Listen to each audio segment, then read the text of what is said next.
2시 반입니다. 네, 제가 2시 반 그 슬라이드 준비를 못했네요.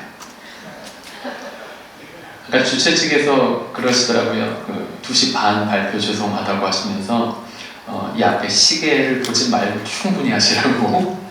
그러나 3시에 꼭 끝내드리겠습니다. 유재석을 연구를 했어요. 한 컨설팅 폼에서 어떻게 유재석이 국민 MC가 됐고 이만큼 큰 수익을 얻고 있고 명예를 가졌게 되었는가? 답이 뭔지 아십니까? 리액션이랍니다. 그만큼 리액션을 하시면 부와 명예를 주게 되시는 겁니다. 인사드릴게요. 베스트핀 글로벌의 임윤식입니다. 네, 안 주무실 것 같네요. 저도 오늘 사스 이야기나 클라우드 이야기는 뭐 없을 것 같습니다. 근데 이 근간이 되는 데이터 이야기를 좀 드리려고 하는 이유는 처음에 발표자와 발표 제목이 올라오고 난 다음에 만들었던 버전과 그 다음 분 이렇게 하면서 5번 발표자를 바꿨습니다. 예상했던 이야기들이 이제 앞에 계속 나오는 거예요. 그래서 AWS 처음 발표하셨던 것처럼 분명히 23년도에 와시라는 왜 제너레이티브 AI 이야기를 했는지 24년도에 하우에 대한 이야기가 분명히 나올 것 같다. 5번째 바꾼 버전에서 저는 그럼 저는 Y에 대해서 이야기를 해드려야 되겠다 라고 생각하고 5번 바꿨습니다. 유명한 사람입니다. 엄청 유명한데 사실 저는 못 느끼고요. 유명하다고 30분만 최면에 걸려주시면 됩니다. 그러면 제가 Y에 대해서 이야기하는 것들이 아마 쏙쏙 들어가실 것 같아요. 오랫동안 소프트웨어 회사에 있다가 소프트웨어에 담기는 것이 무엇일까에 대해 들여다보니까 결국에 데이터더라고요. 그래서 데이터 컨설팅 기업에서 한 10여 년 동안 컨설팅과 리서치를 했습니다. 마켓이 돌아가는 걸 막 들여다봤더니 데이터를 막 팔고 싶은 거예요. 그래서 K웨더에서 데이터를 열심히 팔아봤는데 국내에선 데이터가 안 팔립니다. 날씨 데이터 시장이 150억밖에 안 돼요. 그럼 도대체 지금 돈이 어디서 벌리지라고 봤더니 데이터가 쌓이는 클라우드 기업들한테 돈이 벌리더라고요. 그래서 베스핀 글로벌에 와서 들여다봤더니 그 쌓인 데이터 갖고 뭐하냐 들여다봤더니 AI를 합니다. 그 방향성에 대한 이야기를 드릴 거예요. 그러면서 제가 데이터 컨설팅 펌에서 주말마다 그 대학교에 강연을 가고 그다음에 방학 때마다 그 문성한 친구들한테 데이터에 대한 강의를 하면서 이런 걸 느꼈습니다. 바뀌고 있구나. 문과 친구들이 데이터를 들여다보고 컴공 친구들과 같이 수업을 듣는구나. 지지난 해에 미국 데이터 사이언스 학과에서 졸업을 하고 들어온 친구가 저한테 그러는 거예요. 형, 미국 애들은 파워포인트랑 워드를 고등학교 때 띄는 게 아니라 파이썬이랑 R 띄고 나와. 제가 되게 심각하다고 느꼈거든요. 그래서 이 데이터 컨설팅 펌에 있었을 때 책을 썼습니다. 중고등학교를 대상으로 왜 이렇게 메커니즘이 돌아가는지에 대해서 꼭 가르쳐줘야 되겠다고 썼는데 지금 6세 찍었어요. 그리고 세종도서로 선정돼서 전국 도서관에 다 들어가 있습니다. 지지난달에 북광여고에 가서 이 도서관 그 사서님이 주최해 주시는 강연에 가서 고등학교 2학년 학생이 저한테 한 질문을 보여드리면 시계열 분석에 대해서 이런 예외적 상황이 발생했었을 때 어떻게 대처해야 됩니까? 라고 고2 북광여고 학생이 저한테 질문합니다. 자, 이 정도 수준의 강연을 오늘 드릴게요.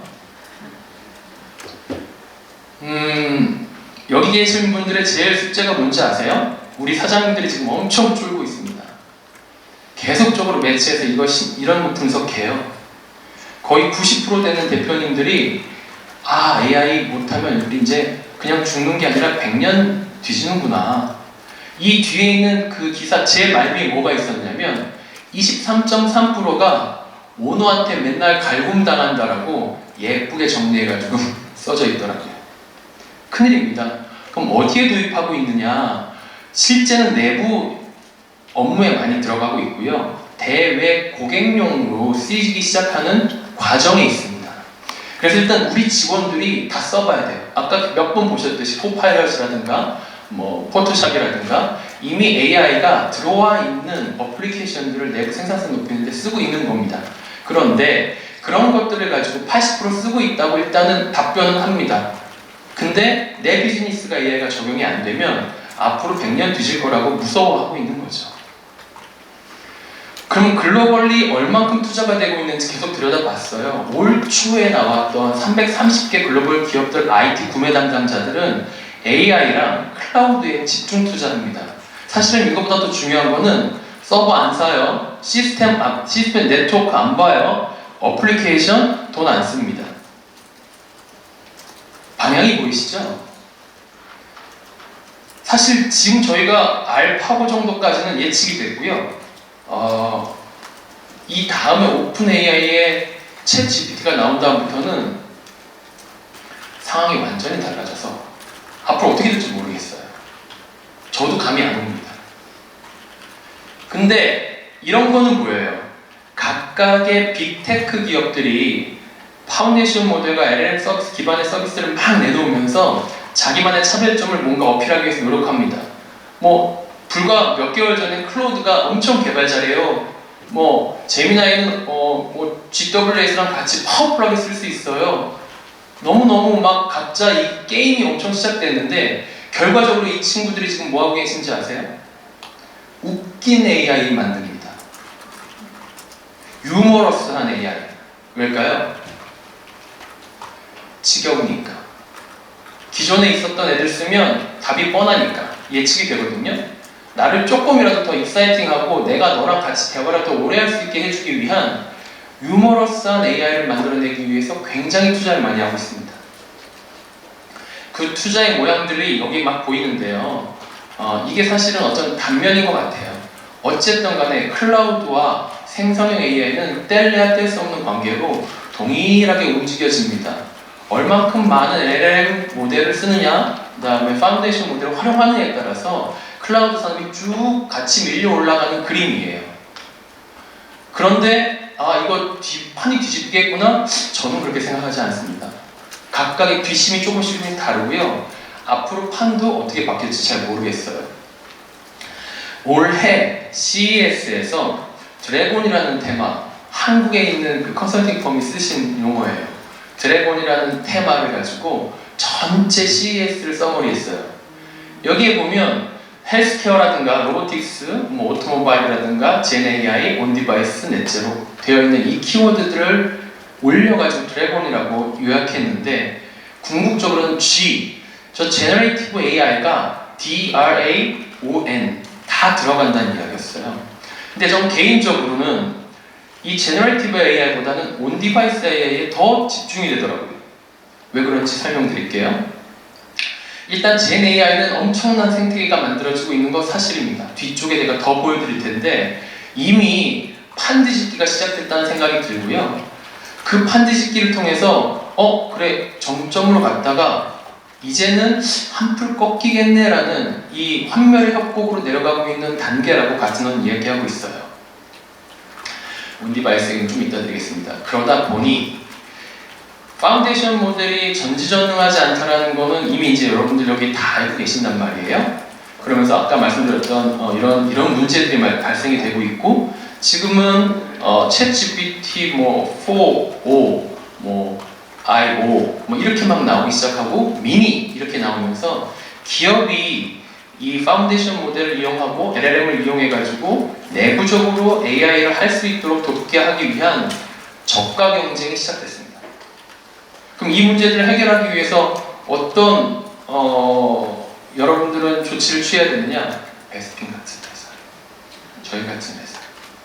그래서 이 뒤쪽으로 다시 한 번 더 설명드리겠습니다. 자, 원론으로 돌아갈게요.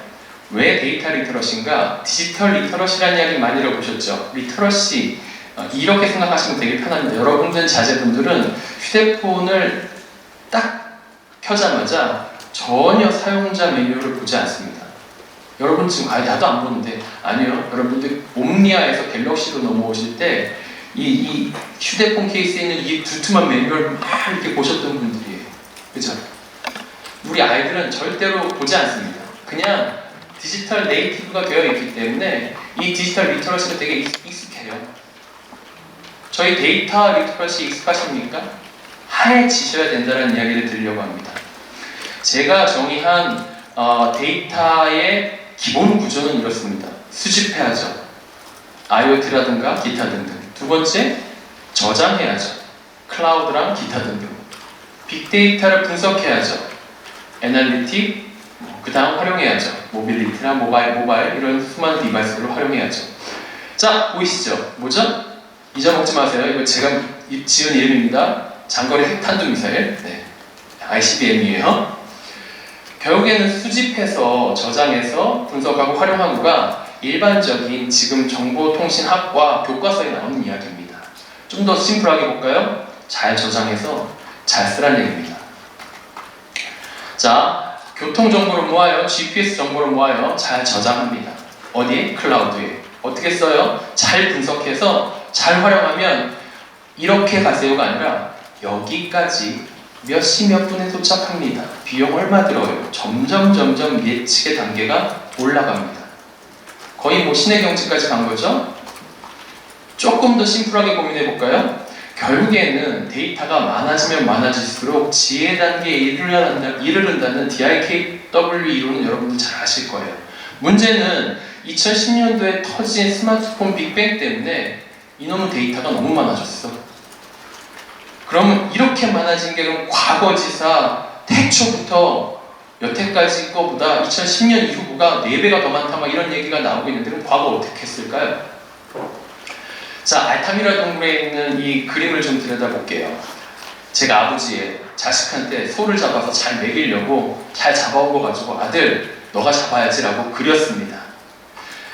소를 잡았던 행동 데이터와 그 데이터를 잘 정리한 정보를 벽에다가 그려놨어요. 아들은 들여다보고 아 이렇게 하면 되는구나 라고 활용합니다. 자, 제가 할아버지가 됐어요. 손주들한테 이야기합니다. 아 그런데 비 올 때는 소 잡지 마. 그렇게 해가지고 적어놓은 고도화된 그때의 원시인과 지금 우리랑 뭐가 다르죠? 인류는 되게 단순합니다. 생각보다 잘 저장해서 잘 쓴다. 이 두 가지를 벗어나지 못해요. 자, 데이터에서 잘 쓰면 됩니다. 어떻게 해요? 사장님한테 잘 분석해서 보고하고 IT 혁신, DX 혁신, AI 혁신에서 전략 세워서 의사결정하세요 라고 하면 됩니다. 밑에는요 200년 전에 ERP라는 개념이 나왔고 개념 자체는 이제 몇십 년 정도 전에 ERP라는 시스템을 쓰고 있어요. 지금은요 요 구조입니다. 자, 그럼 10년 후에는요 바뀌어요. 여러분들 지금 자연어 공부하실 겁니까? 처리? 인공지능 어디까지 공부하실 겁니까? 바뀔 거거든요. 자, 예를 들어 드릴게요. 적응 못하면 이렇게 됩니다. 이승훈 아시죠? 모르시죠? 저도 이름을 계속 다시 찾아보고 오늘도 다시 찾아보고 빙상 동계올림픽 금메달리스트 2016년에 질레트의 모델이었어요. 지금은요 손흥민입니다. 왜 갑자기 듣보잡 친구가 저기 등장했을까? 16년도에 미국의 달러 쉐이프 클럽이라는 고객 데이터를 분석해가지고 정액제로 MRR 비즈니스를 하는 이 면도기 온라인 회사가 등장합니다. 온라인 마켓에서 질레트를 이겨요. 질레트가 놀래요. 큰일 났다. 막 분석을 하기 시작합니다. 데이터를. 그랬더니 이 달러 쉐이프 클럽만큼 온라인에서 자기네들이 못하고 있는 거야. 큰일 났다 생각했습니다. 돈을 엄청 투자해서 온라인을 엄청 올리고 지금은 질레트가 이기고 있긴 해요. 자, 달러 쉐이프 클럽 이때 광고비까지 다 끌어내려버린 이 임팩트 어디 갔을까요? 달러 쉐이프 클럽은 2등 기업 유니레버에 인수됩니다. 이게 모든 산업에 다 적용돼요. 데스몰스닷컴이라는 데 들어가시면 아직도 미국에서 문을 닫고 있는 그 쇼핑몰들 리스트가 매주 올라옵니다. 미국 유학을 마치고 온 친구가 저희 그 프리미엄 아울렛을 쭉 보면서 저거 언제 망하는지 내가 맞춰볼까? 이런 얘기합니다. 우리가 이거 몰랐을까요? 알고 있어요. 그런데 알면서도 못 대응하고 있는 거죠. 오늘 이 이야기를 하는 겁니다. 자, P&G, 질레트도 P&G 산하에 있는 기업이에요. 뭐 여기 프링글스라는 이런 P&G 생활유통기업 미국에 여기에 있는 이 모든 프로덕트들에 대한 수많은 데이터를 분석하는 기업들, 스타트업들이 얘네들을 잡아먹고 있어요. 그리고 여기서 성장해서 경쟁사에 인수당하거나 하면서 마치 공룡 시대에 적응하지 못한 공룡이 죽는 모습이랑 되게 비슷합니다. 자, 과거에 저희가 시대를 들여다보면 70년대, 80년대 보시는 바와 같이 건설이 빵 떴던 우리 할아버지 친구 집에 사우디아라비아 건설 그 공장 갔다 오신 분들 집에는 연못이 있어. 80년대 아버지가 은행 다니시니 하면은 30평대 고층 아파트 사셔. 90년대에 테헤란로에 있는 개발자라고 하라면 잡코리아 선정 신랑감 1등 이었었는데 지금 누구죠? 모르시겠죠? 미국에서 5년 동안 1등 먹고 있는 직업은 데이터 사이언티스트입니다. 최근 데이터 사이언티스트가 졌어요. 왜요? 제너레이티브 AI가 그 역할을 좀 많이 대신합니다. 자, 지금 현재는 그 데이터 사이언티스트가 소비자의 니드를 분석하고 분석하는 기반으로 뭔가를 합니다.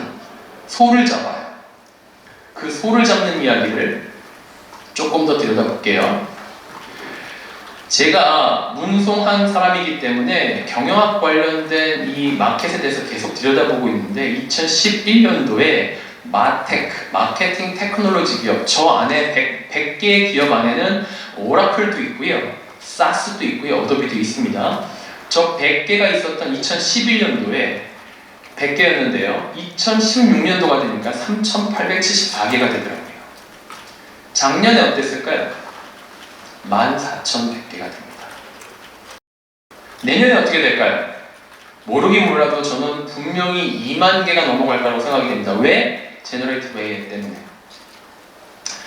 소비 패턴이 완전히 바뀌어가지고 분석하는 분석 패턴도 바뀌고 이걸 어떻게 활용해야 되는지에 대한 AI 패턴도 싹 바뀌었어요. 어떻게 김밥이 대박이 날 수 있었을까? 코리안 김밥이 미국에서 없어서 못 파는 상황이 될까? 우리의 소비 패턴이 완전히 바뀌었거든요. 이 미디어를 소비하는 패턴이 우영우를 보고 저거 먹는 거 뭐지?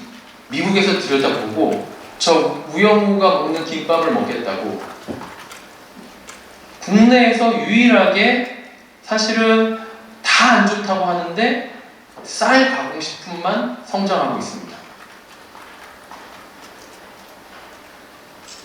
데이터 분석 안 하고 이거를 활용하지 않으면 못한다.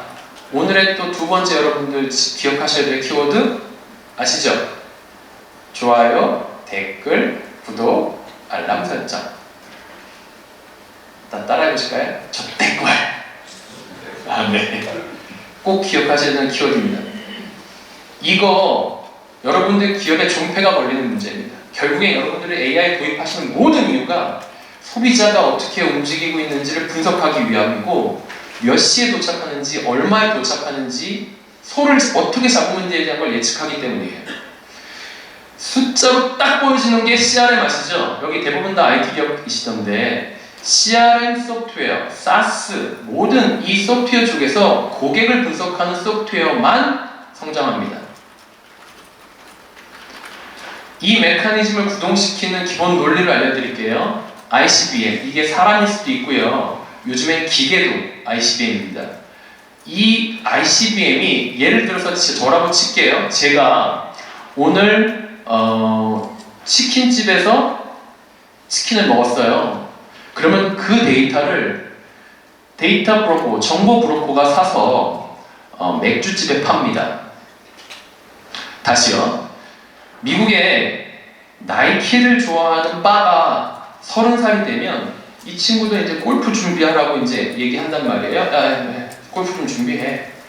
그러면 이 데이터를 아디다스, 타이틀리스트나 이런 브랜드를 갖고 있는 아디다스가 그 브로커한테 돈 주고 삽니다. 그리고 얘는 골프채 풀 패키지를 살 거네 라고 TV 광고를 안 때리고요. 이 친구한테 할인 쿠폰을 줍니다. 비용을 세이브하는 거죠. 이 메커니즘이 데이터 생태계예요. 우리나라 안 돼요. 개인정보보호법 때문에 현대가 신차를 만들어도 현대카드에서 현대카드 고객한테 광고를 못합니다. 그래서 데이터 3법 플러스 앤드 기타 등등 혁신이 필요하다고 계속 이야기하고 있는 거예요. 왜? 글로벌 기업들이 국내에 들어올 때 분명히 우리를 이렇게 분석하고 들어올 건데 우린 지금 준비가 안 되어 있거든요. 이게 디지털 트랜스포메이션이라고 합니다. 우리는 4차 산업혁명이라고 이야기하지만 외국에서는 이렇게 쓰지 않아요. 데이터를 기반으로 기업이 완전히 피봇하거나 완전히 트랜스포메이션 하는 걸 가지고 디지털 트랜스포메이션. 정리를 좀 해드릴게요. 1차 산업혁명은 잘 아시다시피 너무 많이 들으셨을 거예요. 그런데 제 워딩으로 증기로 기계가 움직입니다. 사람이 조금 덜 들어요. 2차는 전기로 기계가 움직입니다. 사람이 더 덜 들어요. 3차는 컴퓨팅 파워로 기계가 움직입니다. 4차는요. 데이터로 기계가 생각을 하기 시작하는 거예요. 그래서 내부의 데이터 리터러시를 갖고 있는 사람들을 계속 충원해라. 왜냐하면 이 기계를 움직이게 하기 위하면 기계를 내가 알아야 되니까. 그래서 이거를 알게 하기 위한 데이터 리터러시 교육을 계속적으로 해주셔야 됩니다. 자, 잡스형이 그래요. 인문학과 기술의 교차점에서 혁신이 일어난다고. 제가 그래요. 인문학과 기술과 데이터의 교차점에서 혁명이 일어날 겁니다. 일어나고 있어요. 게임의 룰이 바뀌기 시작한 거죠. 자, 여러분들 기업을 위한 도입 고려사항입니다. 교육 프로그램 왓슨이 국내 첫 진료를 시작했습니다. 16년도에 가천대 길병원이 왓슨 온콜로지를 도입합니다. 모두 다 아시죠? 망했어요. 2017년도에 결과를 발표했어요. 도입하고 난 다음에 아이고 뭐가 잘못된 것 같아요. 뒤쪽에 있는 왓슨이 앞에 있는 의사 선생님한테 네 이런 건 이렇게 될 겁니다 라고 예측 결과를 던져줍니다. 시간이 없으니까 넘어갈게요. 두 개의 이 16년, 17년을 비교해 봤더니 22권이었던 암병원이 10위권 안쪽으로 확 들어와 버렸어요. 대박이 났죠? 근데 IT 본부장님이 전자신문에 인터뷰를 한 내용을 봤더니 뭐가 잘못됐대. 왜요? 그랬더니 안 맞는데. 뭐가요? 예측이 50% 미만으로 떨어진대. 뭐가 잘못됐는데요? 백데이터가 서양인 데이터라서 한국 사람 체형에 안 맞는데. 큰일 났어요 라고 이야기하고 이 가천대 길병원뿐만 아니라 대한민국의 모든 대학병원에 있는 분들이 모여가지고 한국형 온콜로지를 만든다고 지금 아직도 계속 정부 지원 사업을 받아가면서 이거 하고 있습니다. 결국엔 데이터거든요. 데이터 싸움입니다. 자, 가천대 길병원이 잘했을까요? 잘못했을까요? 여러분들 잘했을까요? 잘못했을까요? 문성환 입장에서 봤을 때는 너무 잘한 일입니다. AI를 무턱대고 도입했어요. 사실은 정말 모르고 도입했는데 결과적으로는 돈을 잘 법니다. 어떻게? 마케팅적으로 너무 효과있었거든. 제가 보기에는 그 마케터가 이 가천대 길병을 살린 것 같아요. 그럼 원장님 입장에서 좋은 걸까요? 나쁜 걸까요? 여러분들이 기업에 AI 도입하시려면 이렇게 하시면 됩니다. 내가 이렇게 들어오는 AI 문물에 대해서 잘 버텨낼 수 있는 기술적 역량을 갖고 있는 파트너가 있다면 도입하시는 게 맞아요. 무조건. 잘 모르겠어도 도입하시는 게 맞습니다. 왜? 가천대 길병원이 이렇게까지 커질 거라고 생각하신 적 있어요? 경기도권에서 제일 많은 좌석을 가졌습니다. 병석을. 분석해 보시죠. 30년 전에 제가 25년차 지금 IT에 몸담고 있는데 25년 전에 세미나 제목은 이런 거였어요. ERP 혁신 어쩌고저쩌고. 그래서 딜로이트의 ERP 컨설턴트를 한 번 부르는데 1억 원이었습니다. 자, ERP 도입 컨설턴트 1억 원 시대. 지금은요. 웃죠. 800에서 900 월. 2000년대를 지나면서 뭔 얘기를 하냐면 ERP, CRM, 기타 등등 뭐 SCM 같은 것들이 막 엄청 막 산발적으로 나오니까 SSO 이렇게 싱글 사인온으로 통합한다, 어플리케이션 통합, EAI 뭐 이렇게 멀티 채널 링크, MCI 이러면서 통합을 엄청 강조합니다. 그래서 잘 쓰고 있는지를 계속 보려고 하는 거예요. 그러다가 2010년쯤 되니까 정말로 잘 쓰고 있어? 라고 하고 BI를 엄청 들여다봅니다. 분석이 잘 되고 있나 보는 거예요. 잘 돌아가고 있나 봅니다. 자, 경영학과 입장에서 이걸 이렇게 들여다보고 있으니까 이게 보이는 거예요. 결국에는 플랜하고 도하고 C하는 사이클을 돌아왔구나 우리가. 이 사이클을 돌고 나면 경영학 쪽 하시는 분 이 사이클 뒤에 뭔지 아세요? 다음 플랜입니다. 자, 그러면 이 앞에 플랜 2C를 보고 배운 리슨 앤 런을 가지고 다음 플랜을 시작하는 거예요. 여러분들은 지금 다음 플랜의 시대에 들어와 계세요. 챗 GPT한테 물어봤더니 이렇게 가르쳐 줍니다. AI 도입을 위해서 어떤 걸 고려해야 되냐? 사업 목표와 정렬, 비즈니스랑 온라인 잘 되어 있나? 두 번째 레이어가 기술들이에요. 세 번째, 계속 얘기하는 윤리나 보안 이야기입니다. 제가 정리를 했더니 이렇더라고요. 사업적 관점은 명확한가? 기술적으로 역량이 되는가? 보안이나 윤리에 대해서 신경 쓰고 있는가예요. 사람과 챗 GPT가 이렇게 일을 해야 되는 겁니다. 몇 개 사례를 말씀드려 볼게요. 시간이 얼마 남았습니다. 데이터 가용성, 말씀드렸던 데이터 리터러시를 강화하지 않으면 못합니다. 절대로. 어느 정도 해야 되냐면 뱅크 오브 아메리카의 앱을 보면 이렇게 됩니다. 제가 이렇게 지나가다가 어저께 봤던 그 집과 인테리어를 계속 봤었던 것들을 이 앱은 알고 있어요. 그래서 지나가는 그 지역에서 이 지역에 오셨네요. 당신이 좋아할 만한 매물이 보여요. 툭툭툭툭툭. 당신 대출금이 지금 어느 정도까지 되는데요. 은행 등 2개씩 해야 되고 뚱뚱뚱뚱뚱뚱. 저거 사실래요? 네. 건물 2개 사고 가는 겁니다. 이 정도까지 해야 됩니다. 말씀드렸던 어도비 안에 파이어플라이가 어떻게 장착됐는지 보는 건데 사실은 여기까지는 그래 장착됐네 라고 생각하세요. 근데 저는 어도비가 사실 생성형 AI 시대를 딱 맞아서 죽을 줄 알았어요. 모두 죽는다고 예측했습니다. 근데 가장 커지고 있습니다. 왠지 아세요? 포토샵을 쓰는 디자이너들은 파이어플라이가 여기 장착됐다는 걸 잘 못 느껴요. 여러분들 기업의 모든 어플리케이션, 모든 비즈니스가 내가 원래 하고 있는 비즈니스 본질을 해치지 않는 사용자 경험을 제시해야 됩니다. 생성형 AI는 그냥 나의 삶 속에서 굉장히 자연스럽게 옆에 붙어 다녀야 돼요. 마치 수호천사처럼. 그리고 필요할 때 뿅 나타나가지고 저렇게 도와줄까? 라는 지인이가 되어야 됩니다. 온디바이스 AI.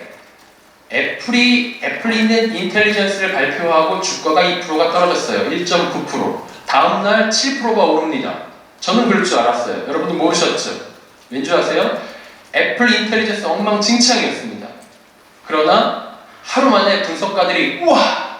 이거였구나! 라고 해요. 물어보다가 아이폰 자체의 시리한테 물어보다가 안 되면 제너레이티브 AI한테 갔다 오는 서비스를 내놔요.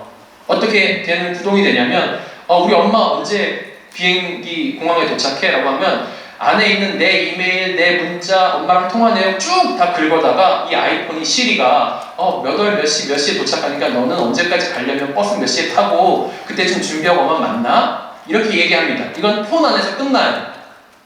그런데 조금 더 어려운 질문, 내가 갖고 있는 나의 데이터에서 나오지 않는 질문은 제너레이티브 AI한테 갔다 와야 되는 거. 얼마? 그거 갔다 오는 만큼 돈 내야 됩니다. 제너레이티브 AI한테. 그러면 어떤 디바이스가 자꾸 제너레이티브 AI한테 갔다 오고 싶어 하겠어요? 축소 해가지고 디바이스에다 넣고 싶겠죠. 자, 똑같이 여러분들 기업에 적용해 보세요. 어떤 기업이 늘 제너레이티브 AI한테 묻고 오고 싶어 하시겠어요? 필요한 것만 LLM 갔다 오는 겁니다. 그래서 SLL을 만드는 거고요. 서버린 AI 만드는 겁니다. 자, 한국은 파운데이션 모델을 쓰니까 끝나서 아니요. 한국은 엄청 커스터마이징 잘합니다. 엄청 잘 따라가요. 그래서 SLM과 서버린 AI 만드는 걸로 대박 날 수 있다고 저는 믿습니다. 말씀드렸듯이 마지막은 저는 업의 본질의 이해라고 생각합니다. 여러분들이 소를 잡는 회사인가? 100년 전 은행과 지금 은행이 다른 점 뭔지 아세요? 100년 전 은행 돈 빌리고 돈 넣고 남은 거 얼마 있는지 확인하고 다시 가져옵니다. 지금 은행은요? 한 개도 달라진 거 없습니다. 다만 처음에는 은행 창구 누나, 두 번째는 ATM, 세 번째는 컴퓨터, 네 번째는 모바일로 디지타이제이션 됐어요. 이걸 혁신이라고 부르거든요. 이 업의 본질이 명확하게 이해가 안 되면 내가 뭘 하고 있는지, 무슨 소를 잡고 있는지 모르면 지금 제가 말씀드린 거 싹 다 소용없습니다. 핵심은 이거예요. 이 3개짜리 키워드 오늘 엄청 보셨죠? 설명 제가 Y라고 설명드렸죠. 가용성, 얼만큼 잘 쓸 수 있는가. 그 다음에 얼만큼 잘 녹아 있는가. 그리고 온 디바이스 자산화가 될 수 있는가를 아셔야 됩니다. 여러분들은 토니 스타크처럼 내가 뭐가 필요한지 그때그때 빌런에 따라서 갈아입을 수 있어야 되는 능력을 가져야 됩니다. 뭘로? 데이터 리터러시로. 약은 약사에게 저희가 도와드립니다. 직접 못하세요. 에이전트 이런 거 할 때 저희 찾아오시면 됩니다. 기본적으로 1,400명 정도에 되는 전문 인력들이 여러분들을 돕습니다. 같은 회사도 8년 동안 야 얘네 잘해. 뭐 저희가 지금 캡제미네랑 계속적으로 비슷한 곳에 랭크가 됩니다. 얘네 잘한다고. AWS 저희한테 맨날 칭찬해 주세요. 잘한다고. 네. 파트너 중요하다고 해서 파트너. 네. 과거에는 클라우드 매니지드 서비스 프로바이더였어요. 지금은 그 오랫동안 데이터들을 만져보고 기업의 5,000개 기업의 데이터들을 만져봤더니 다 AI를 향하고 계시더라고요. 저희 인력들이 다 지금 AI를 공부하고 있습니다. 그리고 데이터 AI 쪽의 MSP로서 완전히 포지셔닝 했습니다. 처음에 호스트웨이라는 10여 년 된 IDC, 데이터를 잘 저장하는 회사에서부터 시작해요. 그리고 운영 관리했던 것들을 쭉 넘어서 이제는 활용하기 위해서 필요한 걸 다 도와드립니다. 인력이에요. 그리고 그 노하우가 쌓이니까 이제는 이 방법론들이 생기더라고요. 기본적인 AI 데이터 스택부터 시작해서 제너레이티브 AI 스택까지 저희가 방법론을 가지고 아예 그거를 때려 담아놓은 프로덕트를 만들었습니다. 왼쪽에는 어떤 LLM을 쓰시든지 오른쪽에는 어떤 어플리케이션 쓰시든지 어떤 채널을 쓰시든지 다 연결이 가능하게 팍 만들어드리는 뒤에 이제 벌써 100개가 넘어갔는데 국내에서 최초로 퍼블릭을 도입한 증권이 AI 에이전트를 활용하기 위해서 과정 중에 데이터 레이크부터 시작해서 저희가 퍼블릭 클라우드로 옮겨가는 과정 전체를 도와드리고 이 에이전트를 활용하는 거를 지금 POC를 계속하고 있습니다. 모 전자에 안 들키겠네요. 모 전자에 엄청난 디바이스가 있어요. 데이터가. 이 데이터 파이프라인 싹 만들어졌습니다. 언제 어떻게 땡겨가지고 할 수 있듯이 여기에는 OS가 있어요. 그 웹 OS라는 그 OS까지 있는데 이 OS가 전 세계 200개 기업의 디바이스에 장착돼 있어요. 그 데이터를 다 모아옵니다. 그리고 그걸 활용해가지고 AI 기반의 서비스를 만들어내는 걸 도와드리고 있습니다. 계속 프로젝트가 나와요. 큰 회사, 물류 회사인데 팀즈에 연결했습니다. 그래서 팀즈가 조금 불편한 것마저도 저희가 제너레이티브 AI 가지고 대화 형태로 다 만들어줘요. 코파일럿이라고 조금 다른 구조로 되어 있습니다. 공공기관이 엄청 많이 쓰세요. 실제로 그냥 단순한 수준이 아니라 이제는 정말 공공기관이 더 많은 것들을 도입하려고 노력하십니다. 대한민국 화이팅! 여기 공공기관은 2천만 개 국민 데이터를 갖고 있는데 내부에 있는 문서가 너무 방대한 거예요. 그래서 대고객 서비스까지 가기 위한 준비를 하고 있습니다. 이 내부 문서를 상담사처럼 연결해주는 제너레이티브 AI를 활용하고 계세요.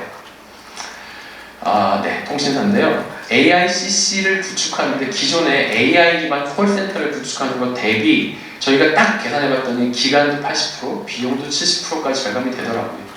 파트너를 쓰셔야 됩니다. 이게 제가 제일 좋아하는 사례예요. 큰 렌저를 팔고 계시는 그 기업의 정비 공장에 가시면 그분들이 너무너무 힘들어하는 것 중에 아니라 오더 처리예요. 내가 지금 막